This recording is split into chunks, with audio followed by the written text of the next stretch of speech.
ગુજરાતમાં 5 મહિનામાં 500 કરોડના સાયબર ફ્રોડની ફરિયાદો મળી, જેમાં 250 કરોડ તો ઇન્વેસ્ટમેન્ટ ફ્રોડ. એસપી રોહન આનંદ. છેલ્લા ઘણા વર્ષોથી ટેકનોલોજીના ક્ષેત્રે હરણફાળ સાથે સાયબર ક્રાઇમનો રેશિયો પણ વધ્યો છે. સાયબર ક્રાઇમ ફ્રોડો લોકોના મોબાઈલમાં મેસેજ અથવા કોઈપણ પ્રકારની લિંક મોકલીને લાલચ આપી રહ્યા છે. માનવી પણ શોર્ટકટમાં પૈસા બનાવવાની લાલચમાં સાયબર ફ્રોડોની દોરી પર ચાલવા લાગે છે અને બાદમાં પૈસા ગુમાવ્યાની ફરિયાદો કરે છે. સાયબર ફ્રોડો ફેક ઓળખ, investment, online shopping, OTP fraud, share market scam જેવી અનેક સ્કીમમાં વધુ પૈસા મેળવવાની લાલચ આપીને લોકોના ખાતા ખાલી કરી રહ્યા છે. ફક્ત ગુજરાતમાં જ છેલ્લા 5 મહિનામાં 500 કરોડના સાયબર ફ્રોડની ફરિયાદો મળી છે. વડોદરા જિલ્લા એસપી રોહન આનંદે જણાવ્યું હતું કે ગુજરાત સાયબર પોલીસનો હેલ્પલાઇન નંબર 1930 છે.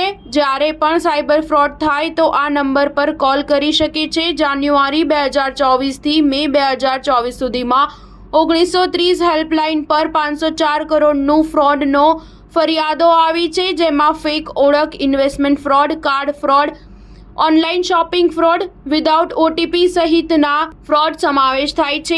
જેમાં ઇન્વેસ્ટમેન્ટ ફ્રોડ એટલે કે શેર માર્કેટ સ્કેમની રકમ 250 કરોડ જેટલી થાય છે.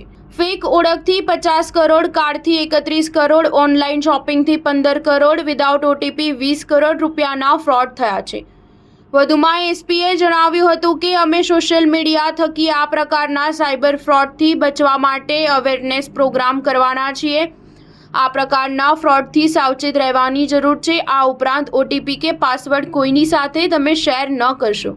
એસએમએસ કે વોટ્સએપ પર કોઈ પણ લિંક આવે તો અનવેરીફાઈડ લિંક પર ક્લિક ન કરશો. તમારા સોશિયલ મીડિયા એકાઉન્ટના પાસવર્ડ તમે સતત બદલતા રહો. તમારા ઓનલાઈન બેન્કિંગનો પાસવર્ડ પણ સતત બદલતા રહેવું જોઈએ. ગુજરાત રાજ્યની પોલીસની વિવિધ ટીમો આ કેસોમાં તપાસ કરતી હોય છે અને અમે મહદ અંશે લોકોના નાણાં પરત અપાવવામાં સફળ થઈ રહ્યા છીએ.